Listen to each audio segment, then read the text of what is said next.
हे नाथ, शिवजी के धनुष को तोड़ने वाला आपका कोई एक दास ही होगा। क्या क्या आज्ञा है, मुझसे क्यों नहीं कहते? ये सुनकर क्रोधी मुनि दिशाकर बोले, सेवक वह है जो सेवा का काम करे, शत्रु का काम करके तो लड़ाई करनी चाहिए। हे राम सुनो, जिसने शिवजी के धनुष को तोड़ा है वह शस्त्र बाहु के समान मेरा शत्रु है। वह इस समाज को छोड़कर अलग हो जाए, नहीं तो सभी राजा मारे जाएंगे। मुनि के वचन सुनकर लक्ष्मण जी मुस्कुराए और परशुराम जी का अपमान करते हुए बोले, हे गोसाई, लड़कपन में हमने बहुत सी धनुइयाँ तोड़ डाली, किंतु आपने ऐसा क्रोध कभी नहीं किंतु आपने ऐसा क्रोध कभी नहीं किया। इसी धनुष पर इतनी ममता किस कारण से? यह सुनकर भृगु वंश की ध्वजा स्वरूप परशुराम जी कुपित होकर कहने लगे, अरे राजपुत्र, काल के वश होने से तुझे बोलने में कुछ भी होश नहीं है। सारे संसार में विख्यात शिवजी का यह धनुष क्या धनुहीन के समान है? लक्ष्मण जी ने हंसकर कहा, हे देव सुनिए, हमारे जानने में तो सभी धनुष एक से ही हैं। पुराने धनुष के तोड़ने में क्या हानि लाभ? श्री रामचंद्र जी ने तो इसे नवीन के धोखे से देखा, फिर यह तो छूटे ही टूट गया। इसमें रघुनाथ जी का भी कोई दोष नहीं। मुनि आप बिना ही कारण किस लिए क्रोध करते हैं? परशुराम जी अपने फरसे की ओर देखकर बोले, अरे दुष्ट, तूने मेरा स्वभाव ही नहीं सुना। मैं तुझे बालक जानकर नहीं मारता हूँ। अरे मूर्ख, क्या तू मुझे नीरा मुनि ही जानता है? मैं बाल ब्रह्मचारी और अत्यंत क्रोधी हूँ। क्षत्रिय कुल का शत्रु तो विश्व भर में विख्यात हैं। अपनी भुजाओं के बल से मैंने पृथ्वी को राजाओं से रहित कर दिया और बहुत बार उसे ब्राह्मणों को दे डाला। हे राजकुमार, शस्त्र बाहु की भुजाओं को काटने वाले मेरे इस फरसे को देख। अरे राजा के बालक, तू अपने माता पिता को सोच के वश न कर। अरे राजा के बालक, तू अपने माता पिता को सोच के वश न कर। मेरा फरसा बड़ा भयानक है, यह गर्भों के बच्चों का भी नाश करने वाला है। लक्ष्मण जी हंसकर कोमल वाणी से बोले, ओ मुनीश्वर, तो अपने को बड़ा भारी योद्धा समझते हैं। बार बार मुझे कुल्हाड़ी दिखाते हैं, फूंक से पहाड़ उड़ाना चाहते हैं। यहाँ तो कोई कुम डे की बटिया छोटा कच्चा फल नहीं है, जो तरजनी सबसे आगे की उंगली को देखकर ही मर जाती है। कुठार और धनुष बाण देखकर ही मैंने कुछ अभिमान सहित कहा था। भृगुवंशी समझकर और यज्ञोपवीत देखकर तो जो कुछ भी आप कहते हैं उसे मैं क्रोध को रोक कर सह लेता हूँ। देवता, ब्राह्मण, भगवान के भक्त और गौ, इन पर हमारे कुल में वीरता नहीं दिखाई जाती, क्योंकि इन्हें मारने से पाप लगता है और इनसे हार जाने पर अपकीर्ति होती है। इसलिए आप मारे तो भी आपके पैर ही पड़ना चाहिए। आपका एक एक वचन ही करोड़ों वज्रों के समान है। धनुष बाण और कुठार तो आप व्यर्थ ही धारण करते हैं। इन्हें धनुष बाण और कुठार को देखकर मैं कुछ अनुचित कहा हो तो उसे हे धीर माँ मुनि क्षमा कीजिए। यह सुनकर भृगुवंश मुनि परशुराम जी क्रोध के साथ गंभीर वाणी बोले, हे विश्वामित्र सुनो, यह बालक बड़ा कुबुद्धि और कुटिल है। काल के वश होकर यह अपने कुल का घातक बन रहा है। यह सूर्यवंश रूपी पूर्ण संडर का कलंक है। यह बिल्कुल उद्दंड, मूर्ख और निडर है। अभी क्षण भर में यह काल का ग्रास हो जाएगा। मैं पुकार कर कह देता हूँ, फिर मुझे दोष नहीं है। यदि तुम इसे बचाना चाहते हो तो हमारा प्रताप, बल और क्रोध बतलाकर इसे मना कर दो। लक्ष्मण जी ने कहा, हे मुनि, आपका सुयश आपके रहते दूसरा कौन वर्णन कर सकता है? आपने अपने ही मुँह से अपनी करनी अनेकों बार बहुत प्रकार से वर्णन की है। इतने पर भी संतोष न हुआ हो तो फिर कुछ कर डालिए। क्रोध रोककर ऐसा दुख मत सहिए। आप वीरता का व्रत धारण करने वाले धैर्यवान और शोभ रहित हैं। गाली देते शोभा नहीं पाते। शूरवीर तो युद्ध में करने शूरवीरता का कार्य करते हैं, कहकर अपने को नहीं जनाते। शत्रुओं को युद्ध में उपस्थित पाकर कायरी अपने प्रताप की डिंग मारा करते हैं। आप तो मानो काल को हाक लगाकर बार बार उसे मेरे लिए बुलाते हैं। लक्ष्मण जी के कठोर वचन सुनते ही परशुराम जी ने अपने भयानक परसे को छुड़ाकर हाथ में ले लिया और बोले, अब लोग मुझे दोष न दे। ये कड़वा बोलने वाला बालक मारे जाने के ही योग्य हैं। इसे बालक देखकर मैंने बहुत बचाया, पर अब यह सचमुच मरने को ही आ गया है। विश्वामित्र जी ने कहा, अपराध क्षमा कीजिए। बालक को दोष और गुणों को साधु लोग नहीं गिनते। परशुराम जी बोले, टीकी ढार का कुठार में दया रहित और क्रोधी और ये गुरुद्रोही और अपराधी मेरे सामने उत्तर दे रहा है। इतने पर भी मैं इसे बिना मारे छोड़ रहा हूँ। सो हे विश्वामित्र, केवल तुम्हारे शील प्रेम से नहीं तो इसे इस कठोर कुठार से काट कर थोड़े ही परिश्रम से गुरु से उत्तरण हो जाता। विश्वामित्र जी ने हट्टे में हंसकर कहा, मुनि को हरा सूझ रहा है, अर्थात सर्वत्र विजय होने के कारण ये श्री राम लक्ष्मण को भी असाधारण सत्य ही समझ रहे हैं। किंतु यह लोहमय केवल फौलाद की बनी हुई खाड़ा खड़ग है, ऊख की रस की खाड़ नहीं है जो मुंह में लेते ही गल जाए। खेड मुनि अब भी बेसमझ बने हुए हैं, इनके प्रभाव को नहीं समझ रहे। लक्ष्मण जी ने कहा, हे मुनि, आपके शील को कौन नहीं जानता, वह संसार भर में प्रसिद्ध हैं। आप माता पिता से तो अच्छी तरह उत्तरण हो ही गए। अब गुरु का तरण रहा, जिसका जी में बड़ा सोच लगा है, वह मानो हमारे ही मट्टे काड़ा था। बहुत दिन बीत गए, इससे ब्याज भी बहुत बढ़ गया होगा। अब किसी हिसाब करने वाले को बुला लाइए तो मैं तुरंत थैली खोलकर दे दूँ। लक्ष्मण जी के कड़वे वचन सुनकर परशुराम जी ने कुठार संभाला। भारी सारी सभा हाय हाय करके पुकार उठी। लक्ष्मण जी ने कहा, हे भृगुश्रेष्ठ, आप मुझे फंसा दिखा रहे हैं, पर हे राजाओं के शत्रु, मैं ब्राह्मण समझकर बचा रहा हूँ, तरह से दे रहा हूँ। मैं ब्राह्मण समझकर बचा रहा हूँ। आपको कभी रणधीर बलवान वीर नहीं मिले। हे ब्राह्मण देवता, आप गरी में बड़े हैं, यह सुनकर अनुचित हैं कहकर सब लोग पुकार उठे। तब श्री रघुनाथ जी ने इशारे से लक्ष्मण जी को रोक दिया। लक्ष्मण जी के उत्तर से जो आहुति के सम्मान थे, परशुराम जी क्रोध रूपी अग्नि को बढ़ते देखकर रघुकुल के सूर्य श्री रामचंद्र जी जल के सम्मान शांत करने वाले वचन बोले, हे नाथ, बालक पर कृपा कीजिए। इस सीधे और दूध मुए बच्चे पर क्रोध न कीजिए। यदि यह प्रभु का आपका कुछ भी प्रभाव जानता तो क्या यह बेसमझ आपकी बराबरी करता। बालक यदि कुछ सफलता भी करते हैं तो गुरु पिता और माता मन में आनंद से भर जाते हैं। और इसे छोटा बच्चा और सेवक जानकर कृपा कीजिए। आप तो समदर्शी, सुशील, धीर और ज्ञानी मुनि हैं। श्री रामचंद्र जी के वचन सुनकर वे कुछ ठंडे पड़े।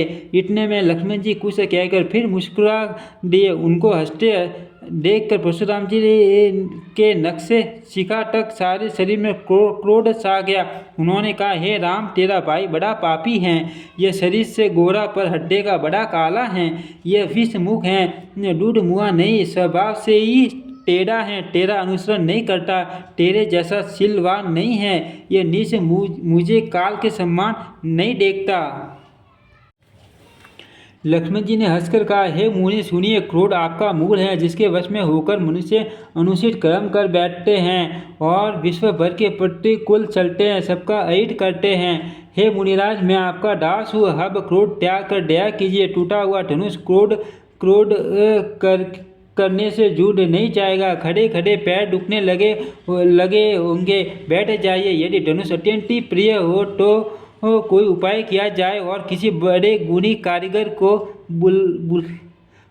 यदि धनुष अत्यंत ही प्रिय हो तो कोई उपाय किया जाए और किसी बड़े गुणी कारीगर को बुलाकर जुड़वा दिया जाए। लक्ष्मण जी के बोलने से जनक जी डर जाते हैं और कहते हैं, बस चुप रहिए, अनुचित बोलना अच्छा नहीं। जनकपुर के स्त्री पुरुष थर थर काँप रहे हैं और मन ही मन कह रहे हैं कि छोटा कुमार बड़ा ही खोटा है। लक्ष्मण जी का निर्भय वाणी सुनकर परशुराम जी का शरीर क्रोध से जला जा रहा है और उनके बल की हानि हो रही है, उनका बल घट रहा है। तब श्री रामचंद्र जी पर एहसान जानकर परशुराम जी बोले, तेरा छोटा भाई समझकर मैं इसे बचा रहा हूँ। यह मन का मैला और शरीर का कैसा सुंदर है, जैसे विष के रस से भरा हुआ सोने का गड्ढा। यह सुनकर लक्ष्मण जी फिर हंसे। तब श्री रामचंद्र जी ने तीसरी नज़र से उनकी ओर देखा, जिससे लक्ष्मण जी सकुचा कर विपरीत बोलना छोड़कर गुरु जी के पास चले गए। श्री रामचंद्र जी दोनों हाथ जोड़कर अत्यंत विनय के साथ कोमल और शीतल वाणी बोले, हे नाथ सुनिए, आप तो स्वभाव से ही सुजान हैं। आप बालक के वचन पर कान न कीजिए, उसे सुना अनसुना कर दीजिए। बड़े और बालक का एक स्वभाव है, संत जन इन्हें कभी दोष नहीं लगाते। फिर उसने लक्ष्मण ने तो कुछ काम भी नहीं बिगाड़ा। हे नाथ, आपका अपराधी तो मैं हूँ। हे स्वामी, कृपा क्रोध वध और बंधन जो कुछ करना हो दास की तरह अर्थात दास समझकर मुझ पर कीजिए। जिस प्रकार से शीघ्र आपका क्रोध दूर हो, हे मुनिराज बताइए, मैं वही उपाय करूं। मुनि ने कहा, हे राम, क्रोध कैसे जाए। अब भी तेरा छोटा भाई टेढ़ा ही ताक रहा है। इसकी गर्दन पर मैंने कुठार न चलाया तो क्रोध करके किया। मेरे जिस कुठार की घोर करनी सुनकर राजाओं की स्त्रियों के गर्भ घिर जाते हैं, उसी परसे के रहते मैं इस शत्रु राजपुत्रों को जीवित देख रहा हूँ। हाथ चलता नहीं, क्रोध छाती जली जाती हैं। हाय राजाओं का घातक, यह कुठार भी कुंठित हो गया, विधाता विपरीत हो गया। इससे मेरा स्वभाव बदल गया, नहीं तो भला मेरे हृदय में किसी समय भी कृपा कैसी। आज दया मुझे यह दुख सहा रही है। यह सुनकर लक्ष्मण जी ने मुस्कुराकर सिर नवाया और कहा, आपकी कृपा रूपी वायु भी आपकी मूर्ति के अनुकूल ही है। वचन बोलते हैं मानो फूल जड़ रहे हैं। हे मुनि, यदि कृपा करने से आपका शरीर जला जाता है तो क्रोध होने पर तो शरीर की रक्षा विधाता ही करेंगे। परशुराम जी ने कहा, हे जनक, देख, यह मूर्ख बालक हट करके यमपुरी में घर निवास करना चाहता है। इसको शीघ्र ही आंखों की ओट क्यों नहीं करते। यह राजपुत्र देखने में छोटा है पर है बड़ा खोटा। लक्ष्मण जी ने हंसकर मन ही मन कहा, आंख मूंद लेने पर कहीं कोई नहीं। तब परशुराम जी हड्डे में अत्यंत क्रोध भरकर श्री राम जी से बोले, अरे सट, तू शिव जी का धनुष तोड़कर उल्टा हमी को ज्ञान सिखाता है। तेरा यह भाई तेरी सम्मति से कटु वचन बोलता है और तू सर से हाथ जोड़कर विनय करता है। या तो युद्ध में मेरा संतोष कर, नहीं तो राम कहलाना छोड़ दे। अरे शिव द्रोही, चल त्याग कर मुझसे युद्ध कर, नहीं तो भाई सहित तुझे मार डालूंगा। इस प्रकार परशुराम जी कुठार उठाए बक रहे हैं और श्री रामचंद्र जी सिर झुकाए मन ही मन मुस्कुरा रहे हैं। श्री रामचंद्र जी ने मन ही मन कहा, गुनाह दोष तो लक्ष्मण का और क्रोध मुझ पर करते हैं। कहीं सीधेपन में भी बड़ा दोष होता है। टेढ़ा जानकर सब लोग किसी की भी वंदना करते हैं। टेढ़े चंद्रमा को राहु भी नहीं गरजता। श्री रामचंद्र जी ने प्रकट कहा, हे मुनीश्वर, क्रोध छोड़िए। आपके हाथ में कुठार है और मेरा यह सिर आगे है। जिस प्रकार आपका क्रोध जाए, हे स्वामी, वही कीजिए। मुझे अपना अनुसर दास जानिए। स्वामी और सेवक में युद्ध कैसा। हे ब्राह्मण सेठ, क्रोध का त्याग कीजिए। आपका वीरों का सा वेश देखकर ही बालक ने कुछ को कर डाला था। वास्तव में उसका भी कोई दोष नहीं। आपको कुठार बाण और धनुष धारण किए देखकर और वीर समझकर बालक को क्रोध आ गया। वह आपका नाम तो जानता था, पर उसने आपको पहचाना नहीं। अपने वंश रघुवंश के स्वभाव के अनुसार उसने उत्तर दिया, यदि आप मुनि की तरह आते तो हे स्वामी, बालक के आपके चरणों की धूलि सिर पर रखता। अनजाने की भूल को क्षमा कर दीजिए। ब्राह्मणों के हृदय में बहुत अधिक दया होनी चाहिए। हे नाथ, हमारी और आपकी बराबरी कैसी?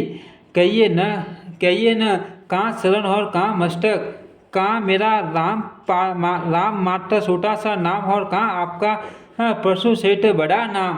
हे देव, हमारे तो एक ही गुण धनुष हैं और आपके परम पवित्र सम दम तप शौच क्षमा सरलता ज्ञान विज्ञान और आस्तिकता, ये 9 गुण हैं। हम तो सब प्रकार से आपसे हारे हैं। हे विप्र, हमारे अपराधों को क्षमा कीजिए।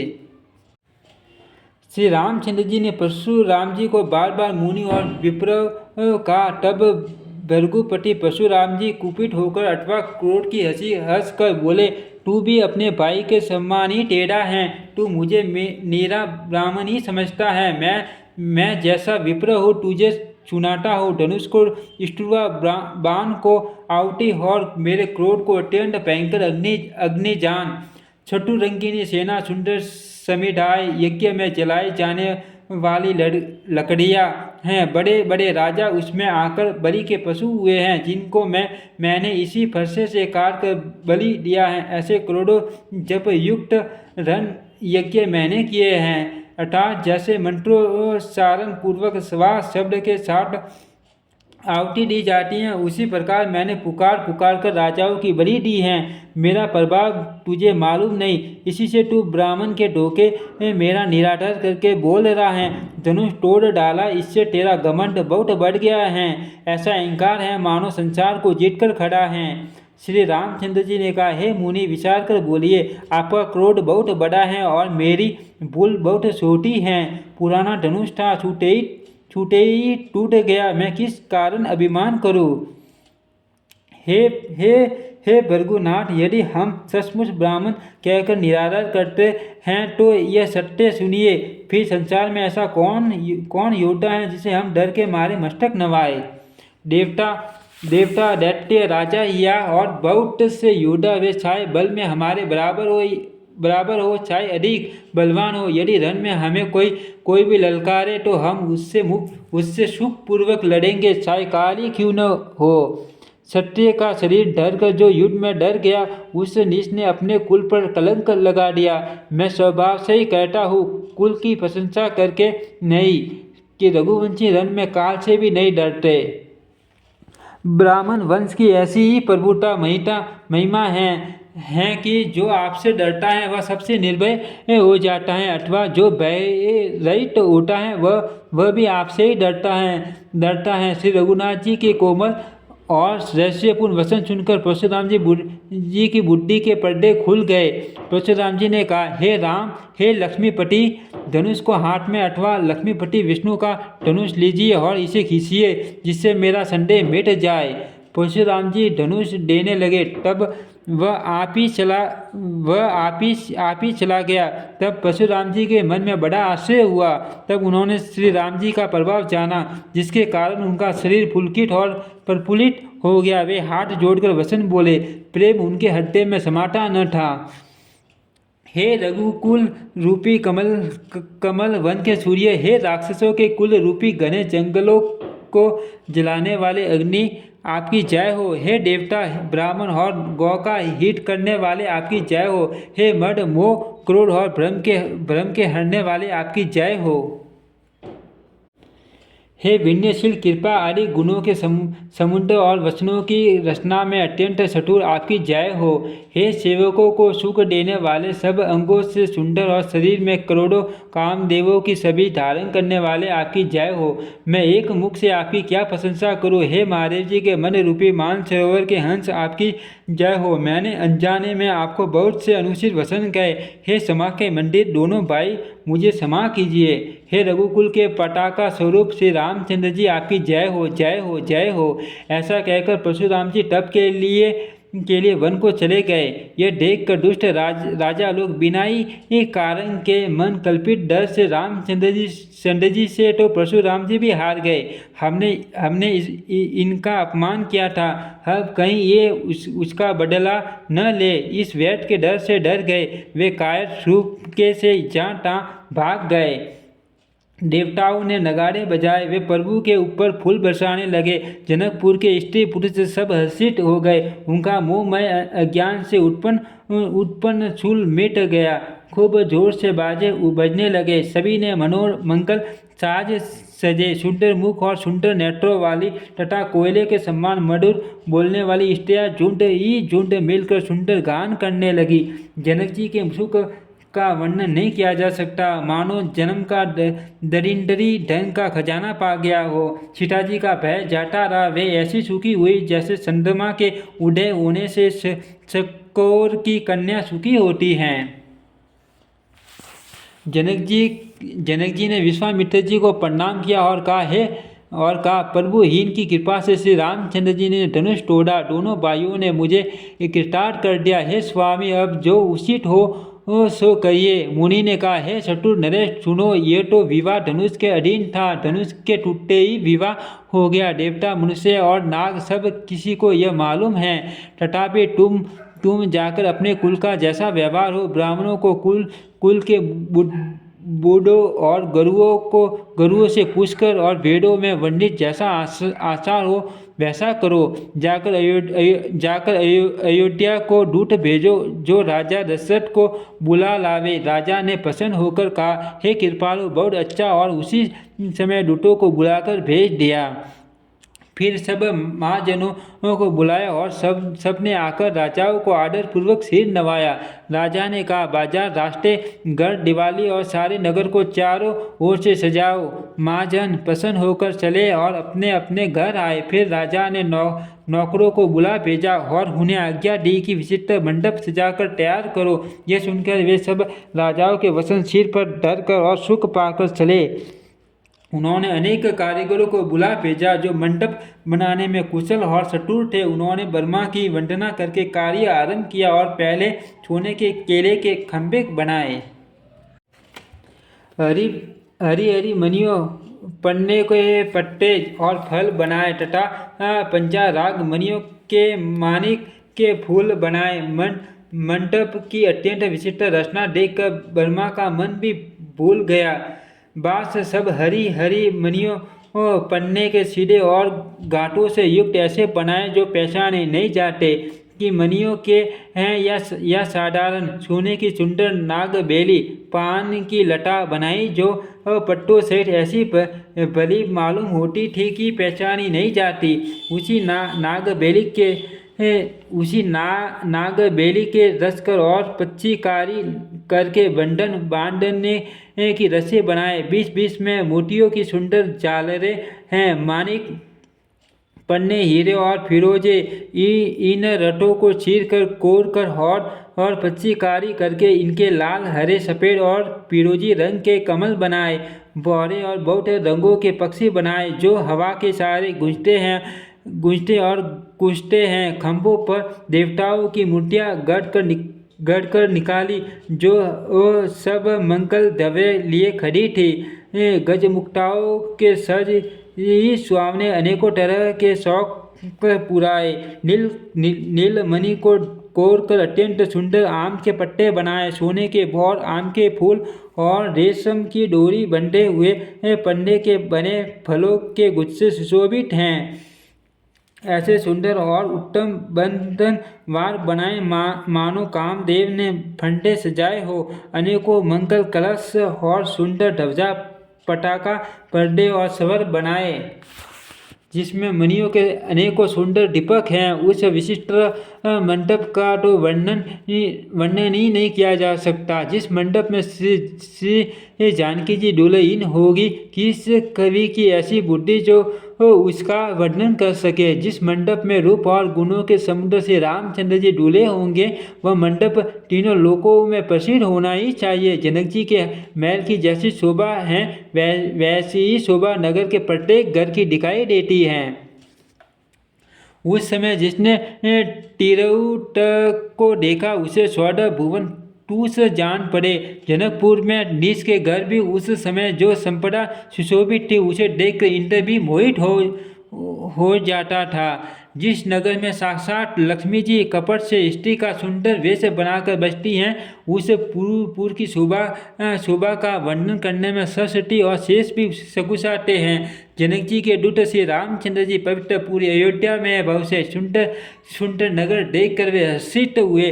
राजद्वार पर जाकर उन्होंने खबर भेजी। राजा दशरथ जी ने सुनकर उन्हें बुला लिया।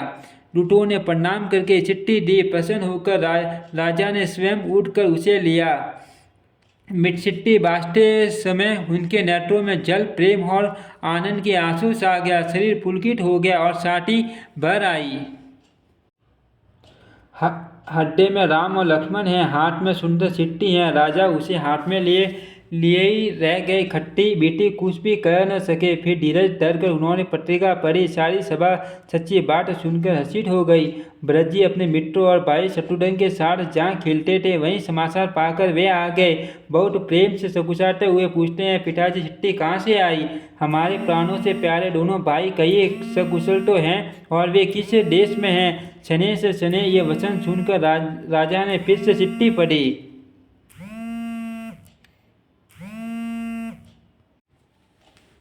चिट्ठी सुनकर दोनों भाई पुलकित हो गए। स्नेह इतना अधिक हो गया कि वह शरीर में समाता नहीं। भरत जी का पवित्र प्रेम देखकर सारी सभा ने विशेष सुख पाया।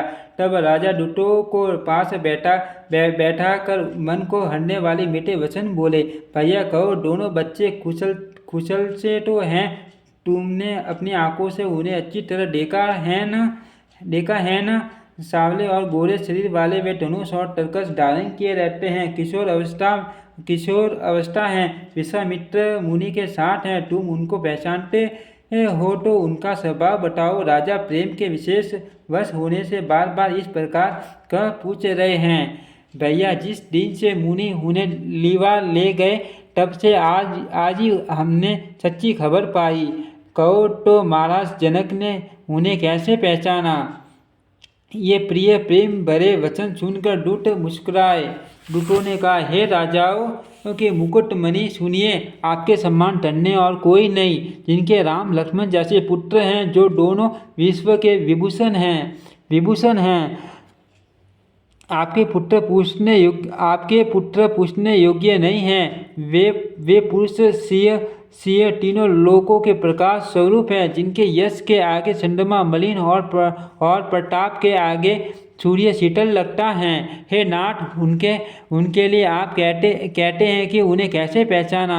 क्या सूर्य को हाथ में दीपक लेकर देखा जाता है? सीताजी को स्वयंवर में अनेकों राजा और एक से एक बढ़कर योद्धा एकत्र हुए थे, परंतु शिवजी के धनुष को कोई भी नहीं हटा सका। सारे बलवान वीर हार गए। तीनों लोकों में जो वीरता के अभिमानी थे, शिवजी के धनुष ने सबकी शक्ति तोड़ दी। बानासुर, जो सुमेरु को भी उठा सकता था, वह भी हड्डे में हार कर परिक्रमा करके चला गया, और जिसने खेल से ही कैलाश को उठा लिया था, वह रावण भी उस सभा में पराजय को प्राप्त हुआ।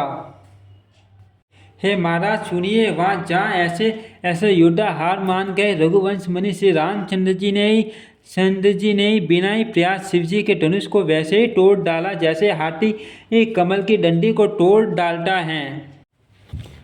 धनुष टूटने की बात सुनकर परशुराम जी क्रोध भरे आए और उन्होंने बहुत प्रकार से आंखें दिखलाई। अंत में उन्होंने भी श्री रामचंद्र जी का बल देखकर उन्हें अपना धनुष दे दिया और बहुत प्रकार से विनती करके वन को गमन किया। हे राजन, जैसे श्री रामचंद्र जी अतुल्य बली हैं, वैसे ही तेज निदान। फिर लक्ष्मण जी भी हैं जिनके देखने मात्र से राजा लोग ऐसे काँप उठते थे जैसे हाथी सिंह के बच्चे के ताकने से काँप उठते हैं। हे देव, आपके दोनों बालकों को देखने के बाद हम आंखों के नीचे कोई आता ही नहीं, हमारी दृष्टि पर कोई चढ़ता ही नहीं। प्रेम प्रताप और वीर रस में पगी हुई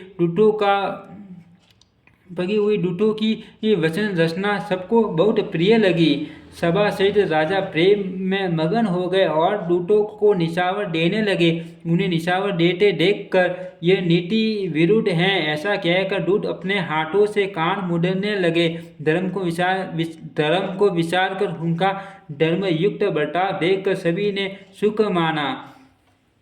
तब राजा ने उठकर वशिष्ठ जी के पास जाकर उन्हें पत्रिका दी और आदरपूर्वक दूतों को बुलाकर सारी कथा गुरुजी को सुना दी। सब समाचार सुनकर और अत्यंत सुख पाकर गुरु बोले, पुण्यात्मा पुरुष के लिए पृथ्वी सुखों से छाई हुई है, जैसे नदियाँ समुद्र में जाती हैं, यद्यपि समुद्र को नदी की कामना नहीं होती, वैसे ही सुख और संपत्ति बिना ही बुलाए स्वाभाविक ही धर्मात्मा पुरुष के पास जाती हैं। तुम जैसे गुरु ब्राह्मण गाय और देवता की सेवा करने वाले हो, वैसी ही पवित्र कौशल्या देवी भी हैं। तुम्हारे समान पुण्यात्मा जगत में न कोई हुआ, न है और न होने का ही है। हे राजन, तुमसे अधिक पुण्य और किसका होगा जिसके रामचरि के पुत्र हैं और जिसके चारों बालक वीर विनम्र धर्म का व्रत धारण करने वाले और गुणों के सुंदर समुद्र हैं। तुम्हारे लिए सभी कालों में कल्याण है। अतः डंका बजवाकर बारात सजाओ और जल्दी चलो। गुरुजी के ऐसे वचन सुनकर हे नाथ बहुत अच्छा कहकर और सिर नवाकर तथा दूतों को डेरा दिलवाकर राजा महल में गए। राजा ने सारे रानी वास को बुलाकर जनक जी की पत्रिका बास कर सुनाई। समाचार सुनकर सब रानियां हर्ष से भर गए। राजा ने फिर दूसरी सब बातों को जो दूतों के मुख से सुनी थी वर्णन किया। प्रेम में प्रफुल्लित हुई रानियां ऐसी सुशोभित हो रही हैं जैसे मोरनी बादलों की गरज चुनकर प्रफुल्लित होती हैं। बड़ी बड़ी अथवा गुरुओं की स्त्रियां प्रसन्न होकर आशीर्वाद दे रही है। माताएं अत्यंत आनंद में मगन हैं।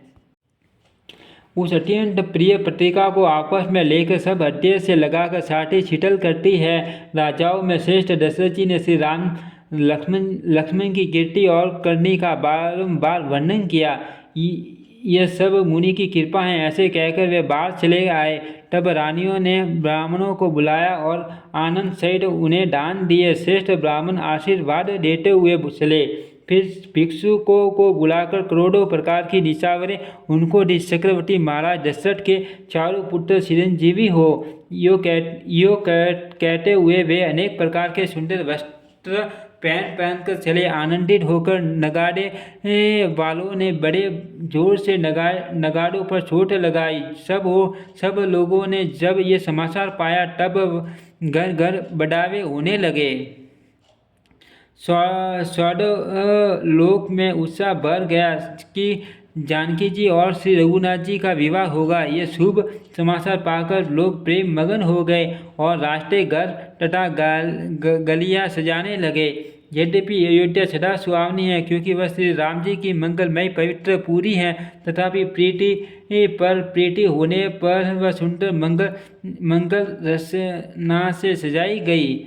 ध्वजा, पटाखा, पर्दे और सुंदर सवरों से यह सारा बाजार बहुत ही अनूठा छाया हुआ है। सोने के कलश, तोरण, मणियों की झालरें, हल्दी, दूब, दही, अक्षत और मालाओं से लोगों ने अपने अपने घरों को सजाकर मंगलमय बना लिया। गलियों को चतुरस मस से शीशा और दीवारों पर सुंदर शौक पुराए।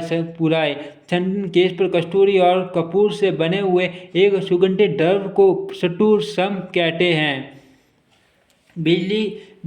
बिजली की सी कांति वाली संतमुखी हरिण के बच्चे के से नेत्र वाली और अपने सुंदर रूप से कामदेव की स्त्री रति के अभिमान को छुड़ाने वाली सुहागिनी स्त्रियाँ सभी 16 श्रृंगार सज कर जहाँ झुंड की झुंड मिलकर मनोवाणी से मंगल गीत गा रही है, जिनके सुंदर स्वर को सुनकर कोयल भी लजा जाती हैं। राजमहल का वर्णन कैसे किया जाए, जहाँ विश्व को विमोहित करने वाला मंडप बनाया गया है। अनेकों प्रकार के मनोहर मांगलिक पदार्थ शोभित हो रहे हैं और बहुत से नगाड़े बज रहे हैं। कई भाट विरुड़ा वाली कुल कीर्ति का उच्चारण कर रहे हैं और कई ब्राह्मण भेद ध्वनि कर रहे हैं। सुंदरी स्त्रियाँ श्री राम जी और श्री सीता जी का नाम लेकर मंगल गीत गा रही हैं। उत्साह बहुत है और महल अत्यंत ही छोटा है, इससे उसमें न समाकर मानो वह उत्साह आनंद चारों ओर उमड़ चला है।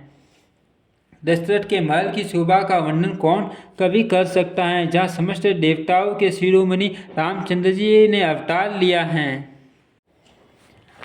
फिर राजा ने ब्रज को बुला लिया और कहा कि जाकर घोड़े, हाथी और रथ को सजाओ, जल्दी रामचंद्र जी की बारात में चलो। ये सुनते ही दोनों भाई ब्रज और शत्रुघ्न जी आनंदवश फूल कसे भर गए। ब्रजी ने सब सानी घुड़साल के अध्यक्ष बुलाए और उन्हें घोड़ों को सजाने की आज्ञा दी। वे प्रसन्न होकर उठ दौड़े। उन्होंने ऋषि के साथ यथा योग्य जी ने कसकर घोड़े सजाए। रंग रंग के उत्तम घोड़े शोभित हो गए। सब घोड़े बड़े ही सुंदर और संचल करने चाल के हैं। वे धरती पर ऐसे पैर रखते हैं जैसे जलते हुए लोहे पर रखते हो। अनेकों जाति के घोड़े हैं जिनका वर्णन नहीं हो सकता। ऐसी तेज चाल के हैं मानो हवा का निराधार करके उड़ना चाहते हैं। उन सब घोड़ों पर ब्रज के समान अवस्था वाले सब सबीले राजकुमार सवार हुए। वे सभी सुंदर और सब आभूषण धारण किए हुए हैं। उनके हाथों में बाण और धनुष हैं तथा कमर में भारी तरकस बंधे हैं। सभी सुने हुए सबीले शैल शूरवीर चतुर और नव युवक हैं। प्रत्येक सवार के साथ 2 पैदल सिपाही हैं जो तलवार चलाने की कला में बड़े निपुण हैं। शूरता का बाना धारण किए हुए रणधीर वीर सब निकलकर नगर के बाहर आ खड़े हुए। वे चतुर अपने घोड़ों को तरह तरह की चालों से फेर रहे हैं और भेरी तथा नगाड़े की आवाज़ सुन कर प्रसन्न हो रहे हैं। सारथियों ने ध्वजा, पटाखा, मणि और आभूषणों को लगाकर रथों को बहुत विलक्षण बना दिया है। उनमें सुंदर सवर लगे हैं और घंटियां सुंदर शब्द कर रही हैं। वे रथ इतने सुंदर हैं मानो सूर्य के रथ की शोभा को छीन लेते हैं। अगणित श्याम कर्ण घोड़े थे। उनको सारथियों ने उन रथों में जोत दिया है जो सभी देखने में सुंदर और गहनों से सजाए हुए सुशोभित हैं और जिन्हें देखकर मुनियों के मन भी मोहित हो जाते हैं। जो जल पर भी जमीन की तरह ही चलते हैं। वेग की अधिकता से उनकी टाप पानी में नहीं डूबती। अस्त्र शस्त्र और सब साज सजाकर सारथियों ने रथियों को बुला लिया।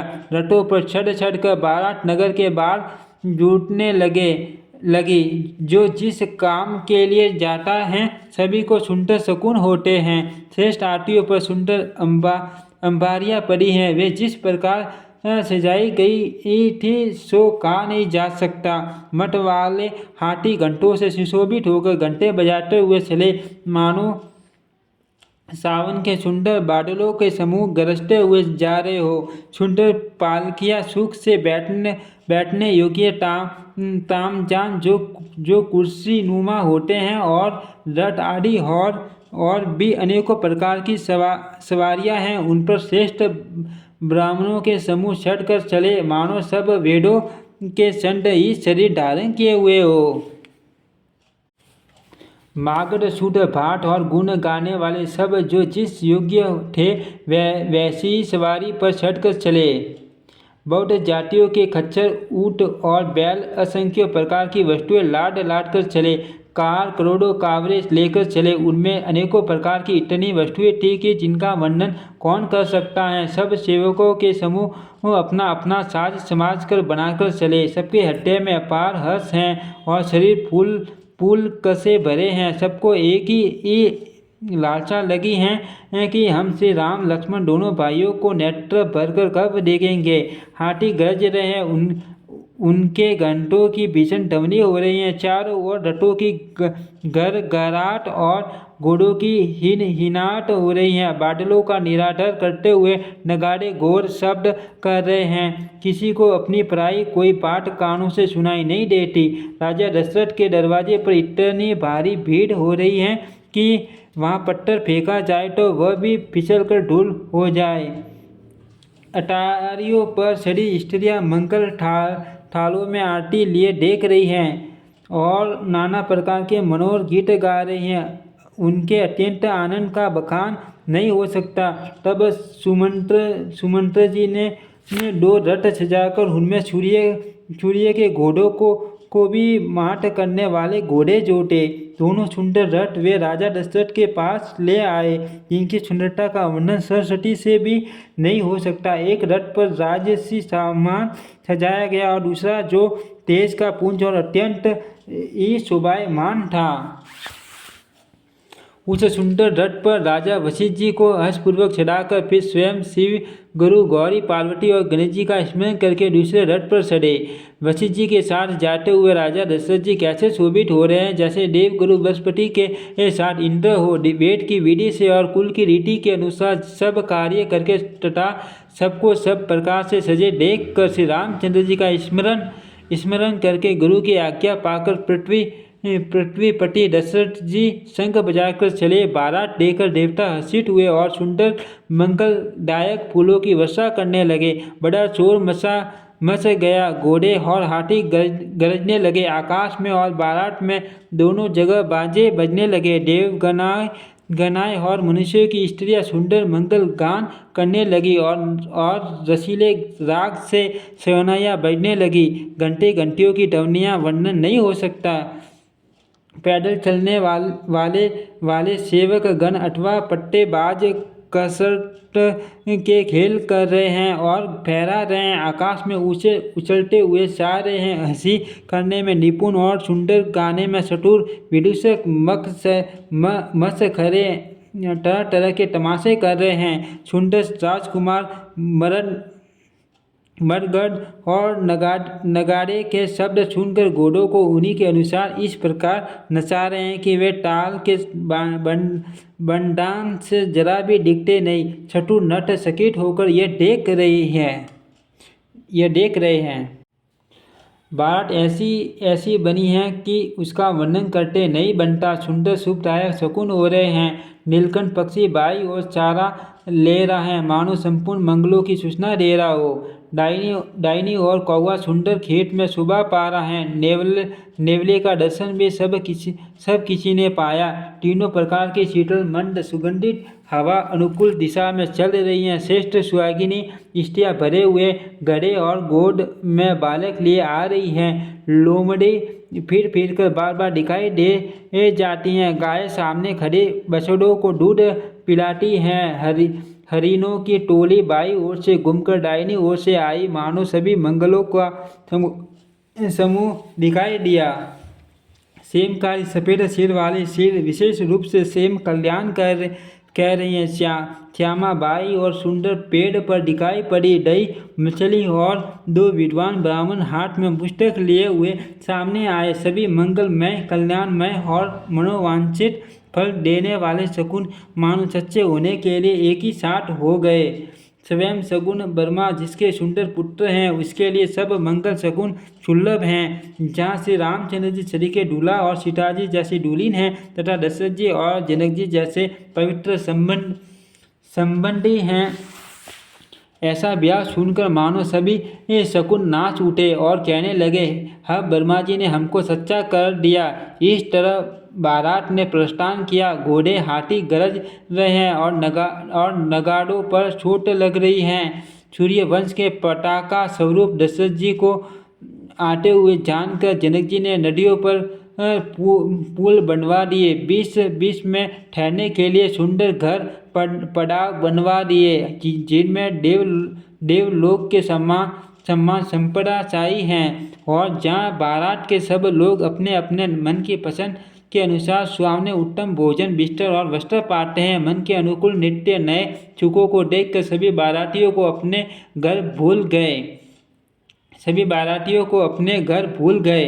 बड़े जोर से बजते हुए नगाड़ों की आवाज़ सुनकर श्रेष्ठ बारात को आती हुई जानकर अगवानी करने वाले हाथी रथ पैदल और घोड़े सजाकर बारात लेने चले। मासापरायण 10वां विश्राम। ओम श्री रामचरितमानस नमः।